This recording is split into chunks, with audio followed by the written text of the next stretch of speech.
Who is that Pokemon? It's money. Yeah.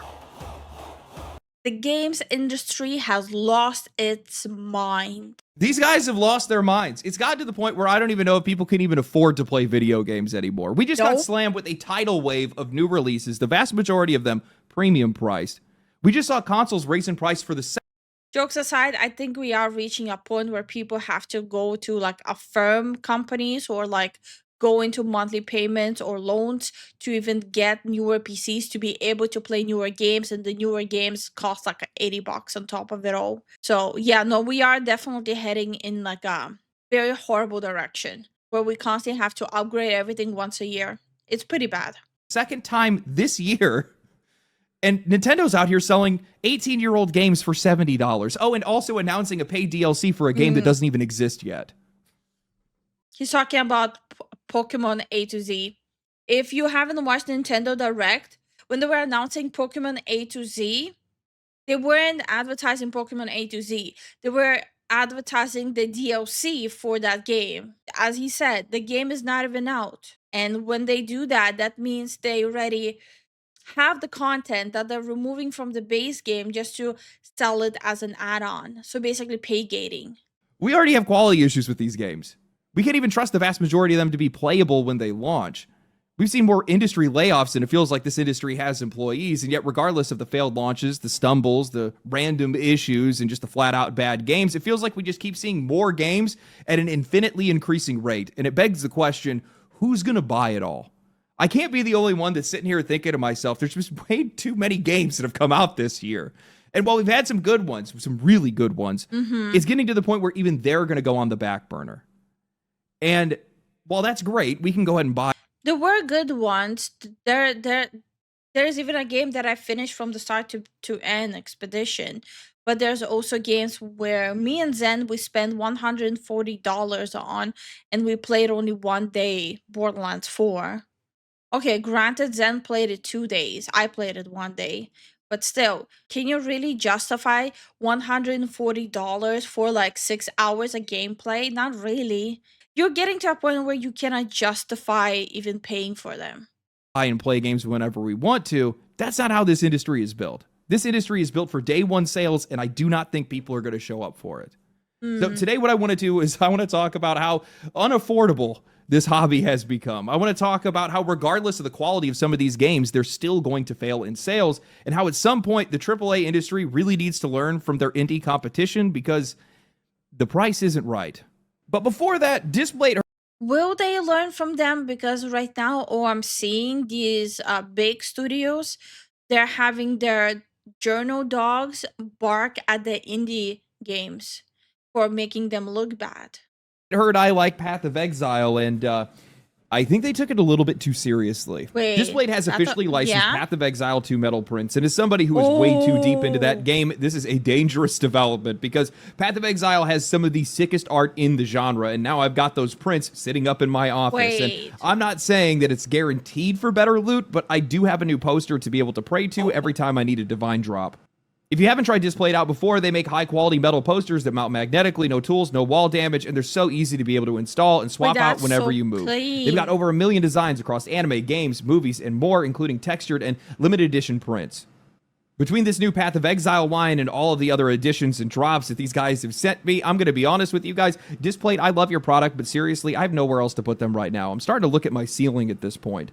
So if you like the designs or maybe want to check out something else, go to display.com/L/legendary drops to get the best deal. Check the pinned comment and the link in the description. I might get I feel like this has simultaneously been one of the best years for games, but one of the worst years for actually gaming. We've been hit with a tsunami of awesome releases, some of the most anticipated titles in years, but also some of the worst performance issues, constant demands for higher-end hardware, and news almost every month about price hikes. It's like, yeah, a lot of this stuff looks great on paper, but can people even run these games, let alone even afford the hobby at all anymore? Take Borderlands 4. As much as I think it's one of the strongest entries in the franchise, it ran like garbage at launch. It still runs like garbage right now. Sure, if you're sitting at a $5,000 PC, you can brute force your way into a decent experience, but that's not the reality. And we watched the Tokyo Game Show yesterday too. The people, the hired actors, they had to play on the showcase, even they were underwhelmed by it. But yeah, like after he put his foot in his mouth so many times, delivering a game that can barely run it is kind of embarrassing. Do you prefer Silent Vote Hunters or less cringe lines? Well, it's just the lines. The lines are cringe. I don't mind cringe here and there. I feel like cringe can be funny, but when they're trying to be funny and it's coming off just cringy, that's when I draw the line. 99% of players. On console, the optimization is so bad that the game's performance would degrade every half hour until you were forced to restart the game just to keep it playable. The longer you played, the worse it got. It has become such a mess on console that Gearbox has had to suspend the Switch 2 release indefinitely, even after already taking pre-orders. At least these guys refunded the money, but come on, how is it acceptable to sell a version of your game on hardware before you even know it can run? And Not this isn't just a acceptable. Borderlands 4 problem. Almost every And the big reason why it's not acceptable is because they lied about the specs you need. If they would have been at least honest that, hey, you cannot run this game with specs you have, so you might want to avoid buying it, it would have been somewhat okay. Like, okay, well, I guess I'll just pass. But when you read their specs and they're like, oh, yeah, I can easily run it, and then you boot it up and your PC blue screens, you know you got scammed. major AAA release in the past 5 years has shipped with significant performance issues, unless it's a console exclusive where the hardware is fully optimized for specifically that game. The industry is now building games for a performance ceiling that doesn't actually exist in the market right now. That's not just for consoles, but for most PC setups, and it's just leaving us in the dust. So if the current hardware is already struggling, if these consoles are already being dated and they're out of relevance, then riddle me this. Why is Xbox raising the price of their console for I think the real issue that is happening right now is those game developers, they think we want to see every single pore and every singular hair having its own physics. They're going to a like over the top that the average gamer doesn't want. There's no necessity for it. We really don't need those details to enjoy a game. No, we don't. We'd rather have a smooth experience than a poor experience. By poor, I mean like literal face poor. the second time in 5 months? Back in May of 2025, Xbox made one of the biggest price hikes in industry history. Consoles went up by 20 to 27%. Accessories went up by 8 to 15%. The bottom of the line Series S jumped from $300 to $380, where the top of the line Series X went from $600 to $730. Now, just 5 months later, they've done it again. The Series S is now $400 and the Series X is now $800. And those numbers might not sound insane at first glance. Wait, didn't Game Pass go through a double price hike in 1 year as well? Yes. But for consoles, machines that are supposed to be the casual, affordable entry point into gaming, that is pushing way outside of the comfort zone of most players today. And if this is what counts as the accessible option, I honestly do not see how this hobby is going to stay accessible for very long. In an article from The Gamer written by Jack Coleman titled Ex-Blizzard Boss says tariffs are just an excuse for Xbox to raise prices, the writer Jack Coleman writes, the prices of both the Xbox Series X and Xbox Series S are set to rise in the United States, with Microsoft blaming the changing macroeconomic environment for the price hikes. And yeah, but it's not just Xbox that uses that as an excuse. It's every gaming studio, every console, anything that has to do in the gaming industry, they are blaming the economics for it. Even as simple as developing a game. Like, not only that, these consoles aren't even new anymore. Like the right trajectory is to get those who weren't able to afford the original price. What you're supposed to do is lower the price near the end of the console's lifespan so you can grab those extra few. You don't price hike it up. You're not gonna make sales like that. You know what I've been wondering about since yesterday when I was like officially picking out a coffee maker for myself? Just 3 years ago, the coffee maker I am picking out was $300. It makes tea, it warms up milk, it makes cappuccinos, espressos. It accept you can use K cups, you can use ground coffee, you can use instant coffee. Just a few years ago, it was like $300 to get a coffee maker like that. But now it's $60. it just started it just made me wonder. So the technology and the accessibility to making technology is becoming cheaper. So the day-to-day technology is becoming cheaper.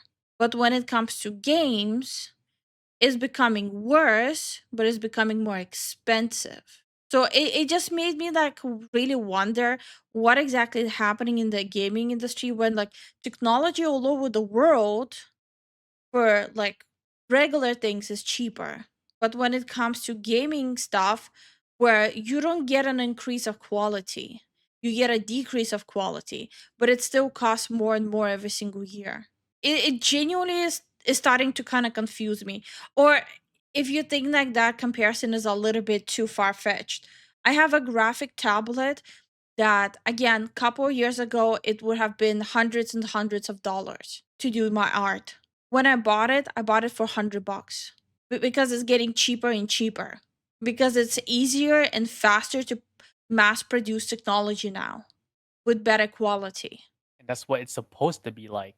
Yeah, but when it comes to gaming, it's still getting worse and worse and then more expensive, and I just don't get it. Probably because of the whole mentality of pushing the technology to its limits and trying to make money while pushing the limits. But the main problem here is that developers are not they're not experienced.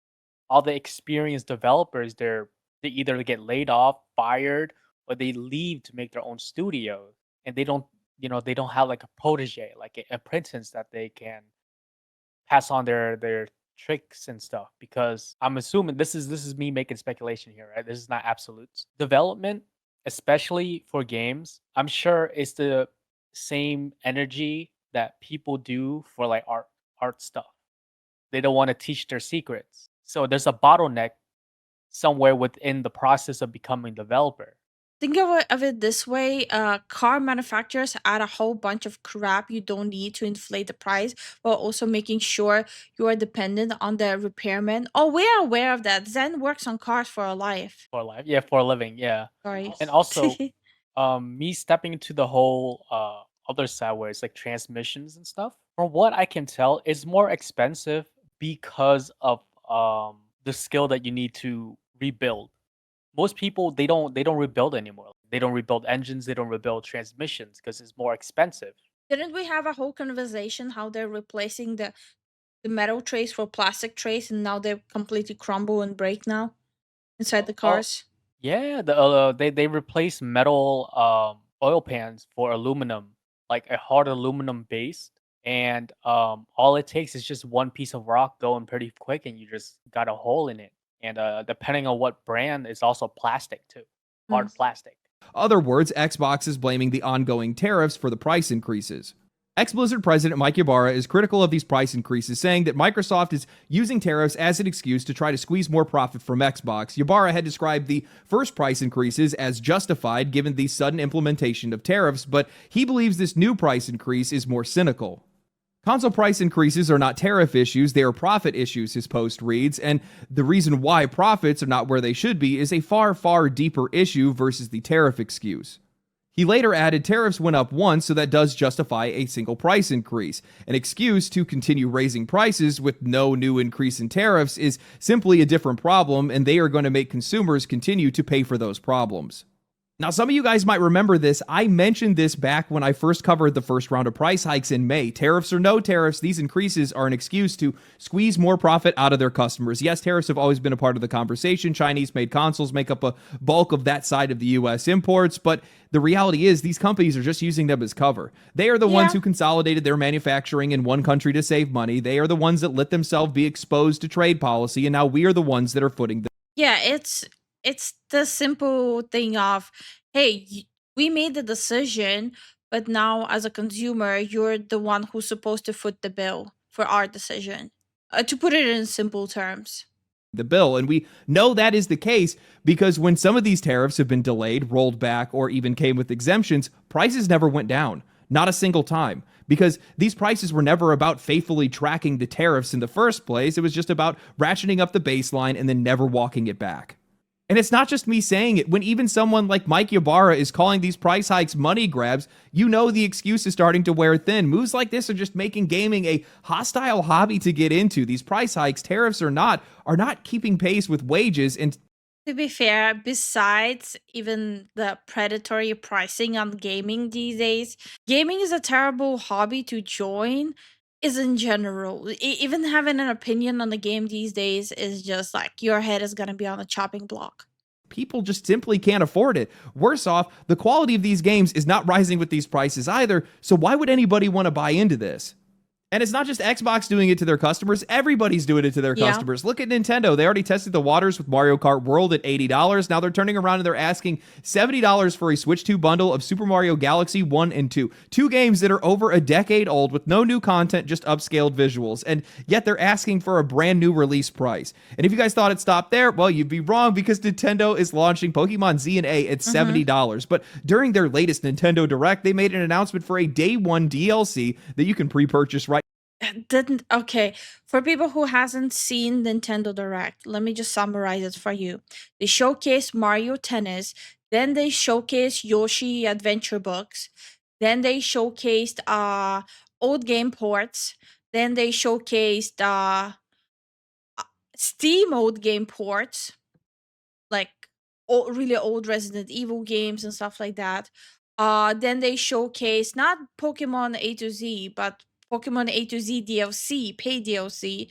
And then they showcased what was it like? The cardboard glasses thingy. Um, but hey, now it's in plastic that barely holds together, and they brought the cardboard back. Yeah, that was that showcase felt like a Black Mirror episode. Yeah.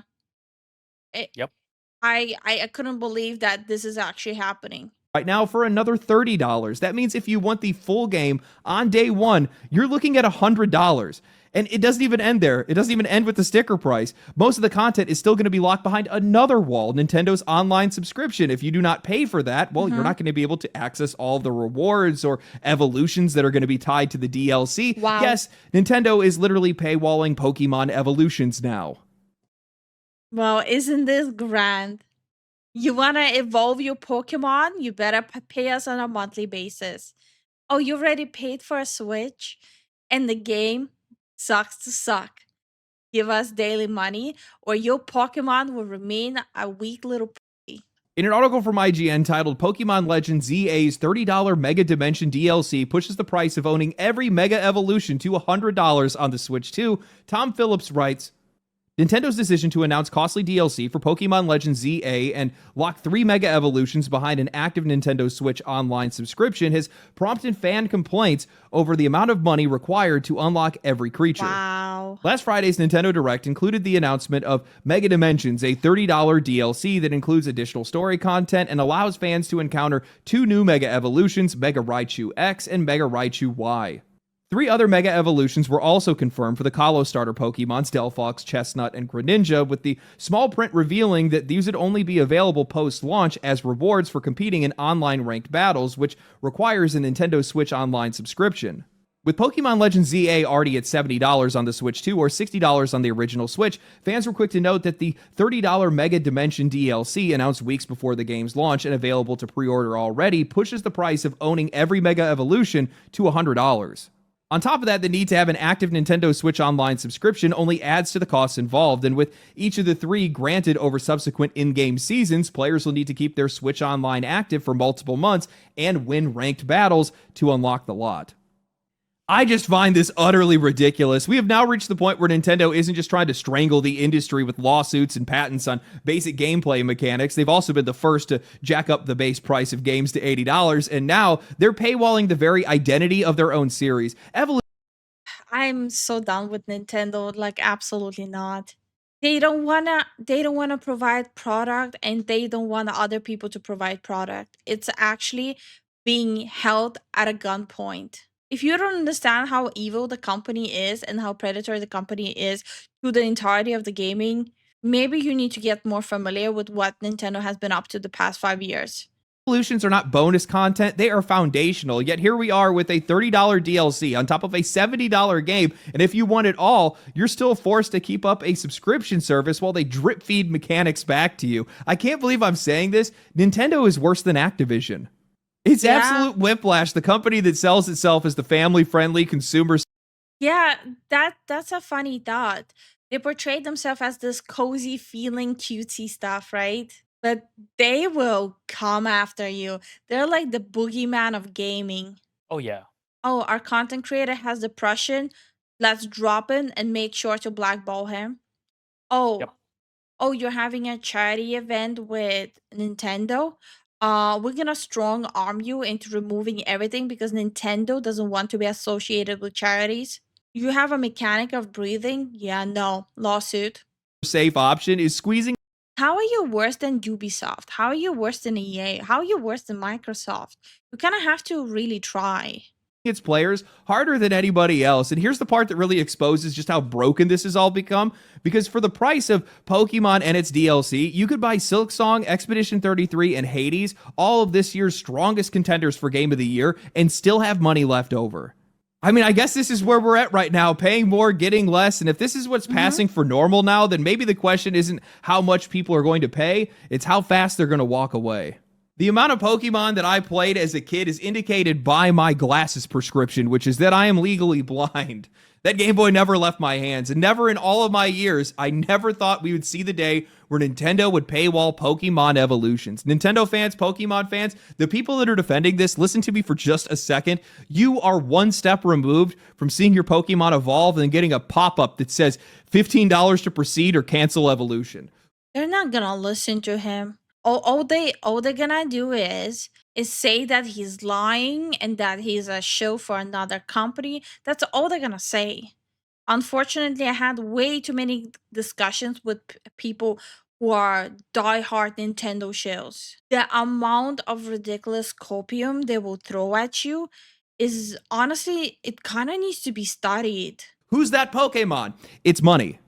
It's money, is who it is. This is just crazy. The Xbox price increases too. If you want sustainable gameplay on a console in 2025, you are paying $750 to $800. That is just insane to me. And what Wait. Who is that Pokemon? It's money. does that mean for the next series of consoles? We're looking at $1,000 a pop. We're looking at $1,200 a pop. That's PC territory. At that point, you have completely excluded the casual audience from being able to play any video games anymore.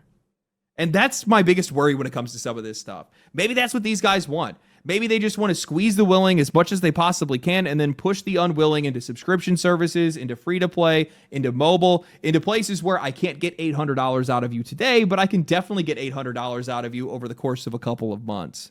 Things are just going too fast. This is way too aggressive, and I just do not see this being sustainable for these guys. I do not see it working out that well for them. And that brings me to a whole other issue. The sheer volume of games that we've seen released this year. And it doesn't matter if they're good or... Yeah, I have to agree. So me and Zen, we had gotten into reviewing games and talking about the game for a year now. So now it's been like a year and a month, right? Yeah. And throughout just a year, we have been doing this. It does kind of feel like there's more stuff dropping than normally it used to. Yeah. To a point where even if we like a game, some of the times we cannot even continue finishing the game or continue playing the game because next week there's another one dropping. In most of the cases, it's actually a lot worse. The games are actually a lot worse. Like, for Yep. example, I was super excited for Path of Exile 2. It feels a little empty right now, but they did say it's early access, so.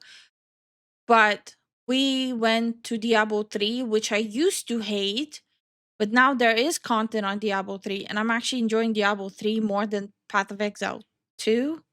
It's a really weird situation in gaming. Slop overload, yeah. There's also a lot of slop games, yeah, like especially like friend slop games that are dropping. It's like almost every single week there's a new friend slop game, or just a brain slop game like baby steps and stuff like that. It feels like every single week there's something new dropping. So right now it's what, Mega Bonk or something? I forgot how it's called. Yeah, I think I saw that. Ye- Mega bonk. Yeah, it's like every week there's like a new slop game dropping on top of the bigger games. It's a lot happening. Just as an advice for people who don't play these games for a living, please do not buy every single game you see a content creator stream. Most of the time, they are paid to play them. Yeah. There are, of course, there's exceptions, specifically with like indie games, but just don't buy everything you see another content creator stream or play. Don't spend all your money to a point where you one day you're gonna wake up, you have all the games a VTuber has streamed, but you don't have any savings. Be smart about it. Some of the slob games are pretty fun, but yeah, I can definitely see that. Ivan says when gaming is disappointing you, you pick up old hobbies and feel happier. True. Also, Go says, also, I'm sad because I like pixel art. These days, most of what passes as pixel art would not cut mustard on SNES or Genesis. Bro, case in point, you can literally compare new gen Fire Emblem to old gen Fire Emblem, specifically the GBA era where they used pixels art for everything. Like the quality literally went down. Or bad when you stack these record-breaking prices on top of a bloated release schedule, it stops being exciting and it starts feeling impossible. And if it feels impossible for somebody like me who doesn't actually have to pay for most of these games, I still end up paying for most of them anyway, just to clear the bias and whatnot. But there are only so many players. There's only so many paychecks. And this industry has convinced themselves that those limits don't exist. And this might make me sound bad. Quite a few games that we did review on the channel, I probably would not have reviewed them if not the community funding. That's true. There were so many bad games the past year that I would not have put in my own money into it. And this year was also the first one. So we started 2024, and 2025 was the first time we accepted a game from a developer. And it ended up being, it was a friend slop game, but it was so much fun. When I sat down to write for this video, I realized something insane. In just the last couple of weeks, we've had Silksong, Borderlands 4, Dying Light the Beast, Silent Hill F, Hades 2, and now Ghost of Yotei that's all dropping within days of each other. That is a stacked lineup. And on top of that, all the slop games that dropped. Goblin Cleanups dropped. Like the indie game slop that dropped. Goblin Cleanup, Baby Feet. I know there's like a lot more than just these, but there's also a lot of slop games that dropped. And we are like at a point of just buying all those games would be around 1 grand, which is crazy. For the most part, most of these games are reviewed pretty strong. The fan reception has been pretty high, but looking ahead, seeing Battlefield 6 set for October, as well as a couple of other big releases before the end of the year, I just can't see how all of these games are going to sell. Not because they're bad, but just because most people are still playing one of those games that just dropped, or they just don't even have the time or the money to even start any of these games. And I think this is where the problem really comes into focus, because out of all of those games, 4 of those games are $70 each. Silksong was $20, Hades 2 was $30, and if I had to put money on it, I'd probably say that Silksong and Hades 2 are probably going to outsell the rest, simply because you can buy both of those games for less than the cost. I feel a little sad that he's not underlining another predatory tactic that is heavily in gaming, which I already touched on a little bit. The content creators who are hyping up games for their viewers to buy and end up being disappointed with a game. I think that's also very predatory what's happening. The example I have was not a game that was hyped up by other streamers. They were not sponsored, but they did hype up the game. Like what was it called? Tavern something? Alien Tavern? Yeah, Alien Tavern. The game was so hyped up by Friendslop streamers. Me and Zen got it. We played it. It was so bad. To a point where half an hour into the game, me and Zen were speed running to just get over with it, so at least we don't feel like we wasted our money. And we fell for the same thing.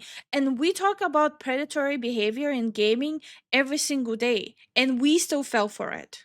So I can only imagine how people who don't look deeper into it and are just casual gamers, how often they fall for the predatory tactics of like being, for the lack of better word, gaslit and overhyped a game.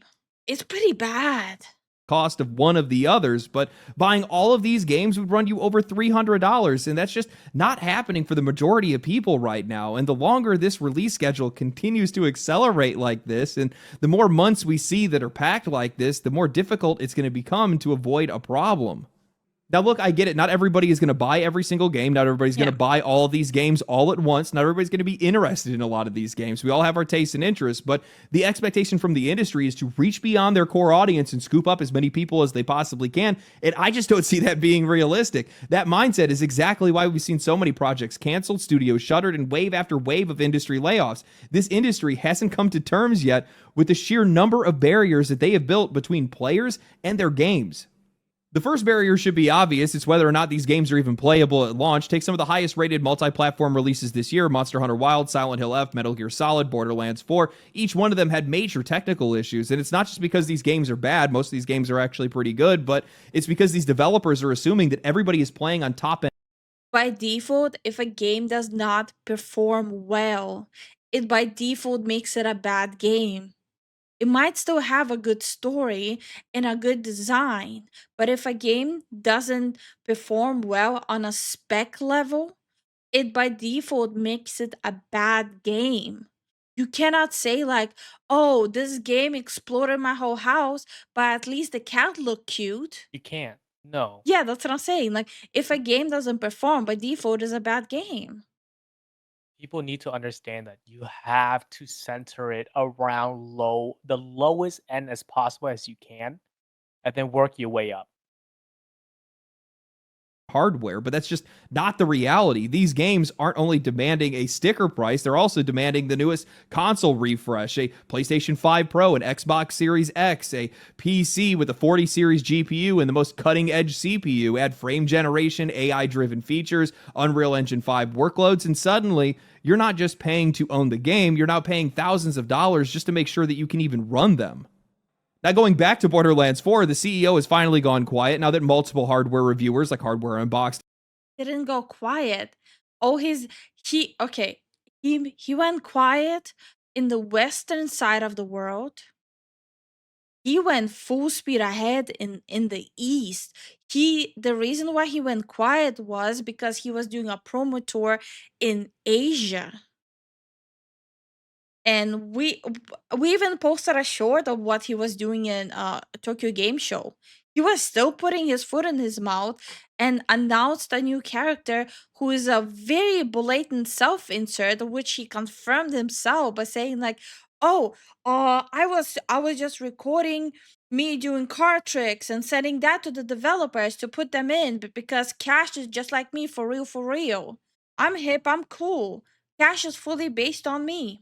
It's just in the West he shut up. In the East he's still continuing. He's a menace.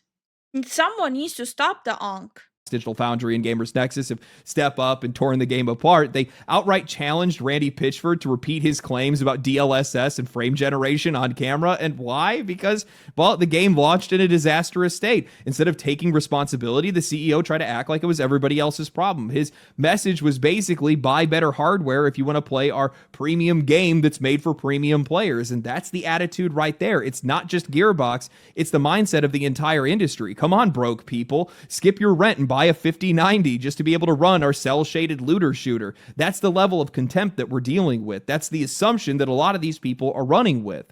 Hardware is not even the only barrier anymore. Just getting into some of these games comes with a maze of extra costs and hoops to be able to jump through. Half them want you to have a subscription service just to be able to access core features like Nintendo paywalling evolutions. Others are locking content behind season passes, online only, or deluxes. Well, Nintendo was doing that before Pokemon Evolutions. They did that with Animal Crossing too. It's like to be able to unlock some of the features, you have to have a subscription. Editions, and there's always online DRM, launchers stacked on top of launchers, account linking across platforms.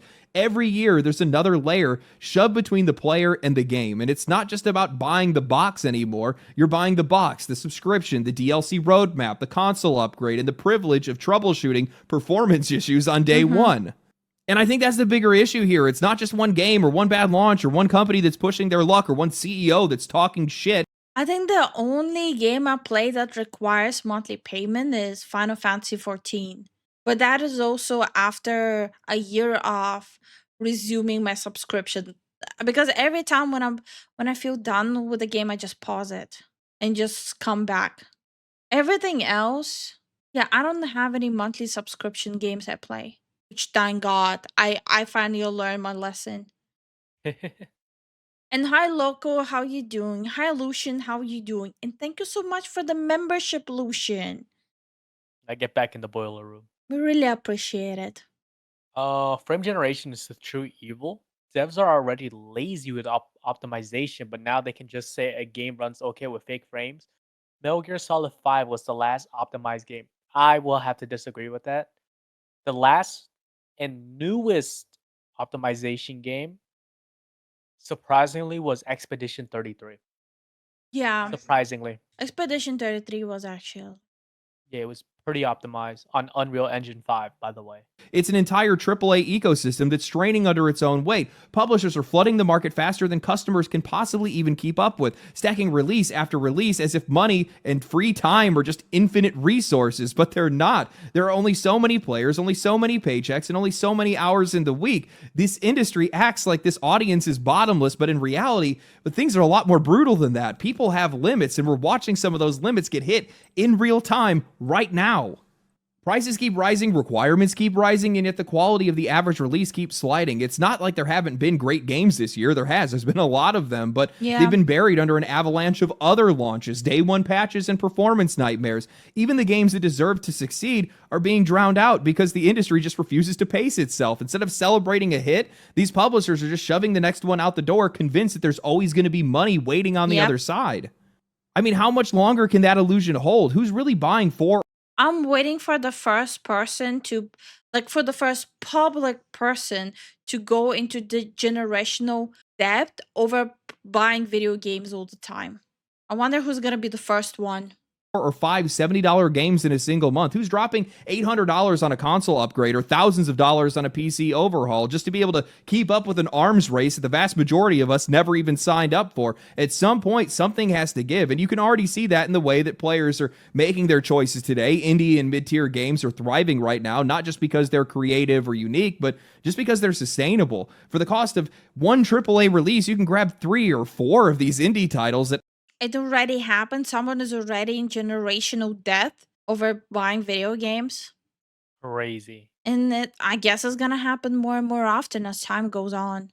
actually run on the hardware that most people already own right now. And the studios that are selling those games, they don't need to sell them to everybody to be able to break even on it. They just need to make sure that their audience shows up for it. AAA does not work that way. Their budgets demand tens of millions in sales every single time just to be able to justify the expense. And when those sales don't show up, the result isn't reflection or restraint. It's layoffs, studio closures, and the same executives pointing their finger anywhere other than themselves. They'll blame the tariffs or the fans or changing market conditions, but they'll never actually admit the obvious problem, which is that their business model is broken.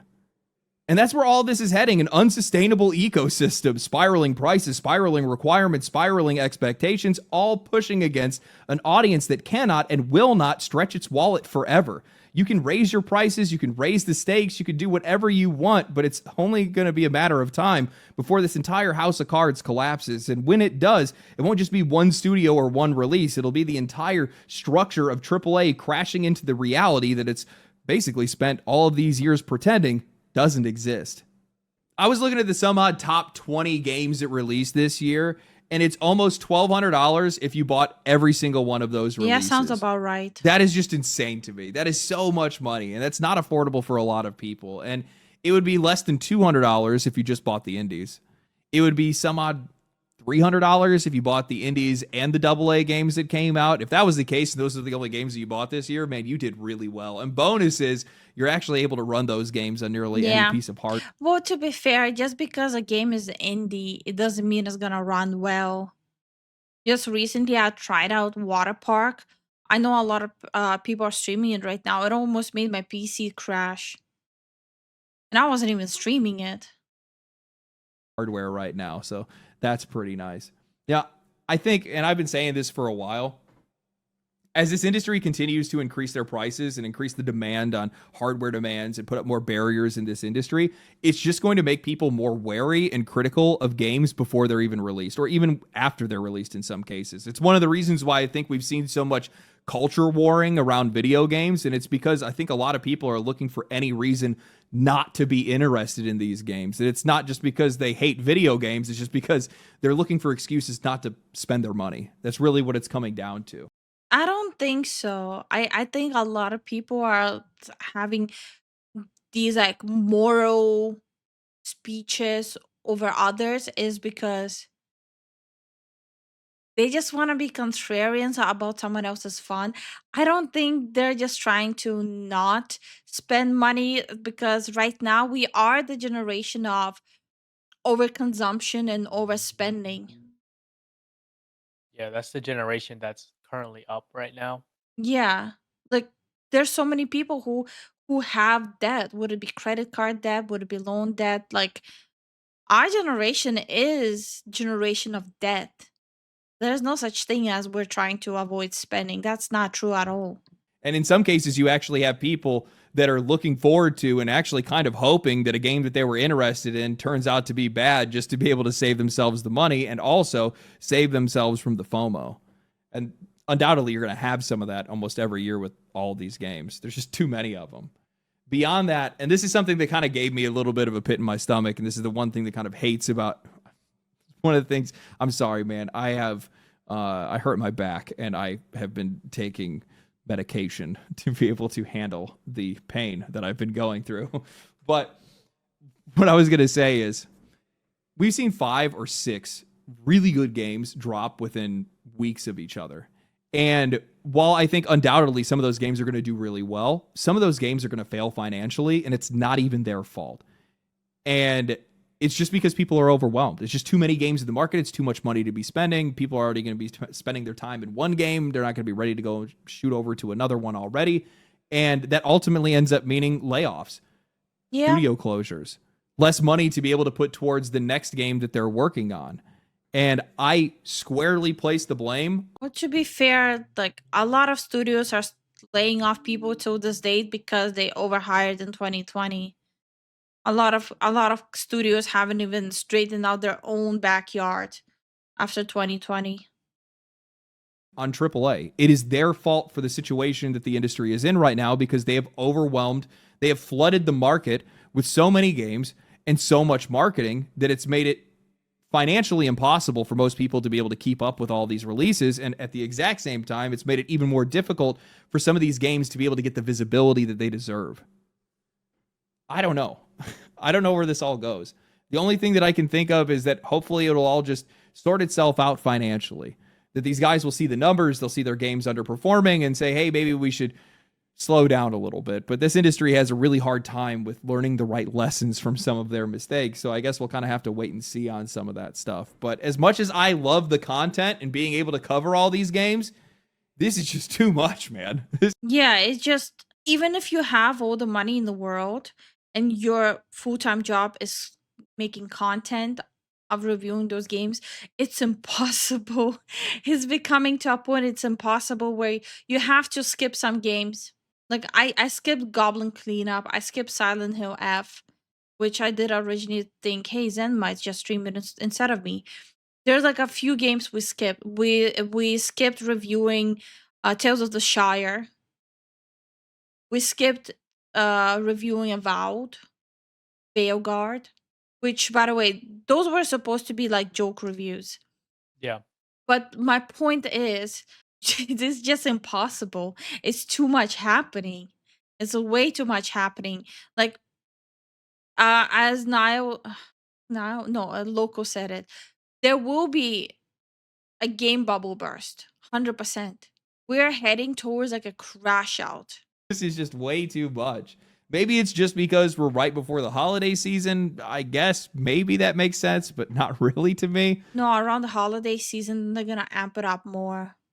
Yep. I just don't see the numbers working out. Not for paying customers. Too much of a good thing can still be too much.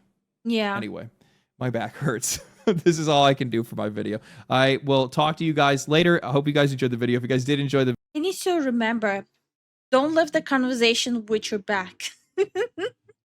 Sorry, that's a bad joke. That's my bad. That's my bad. That was a really great video.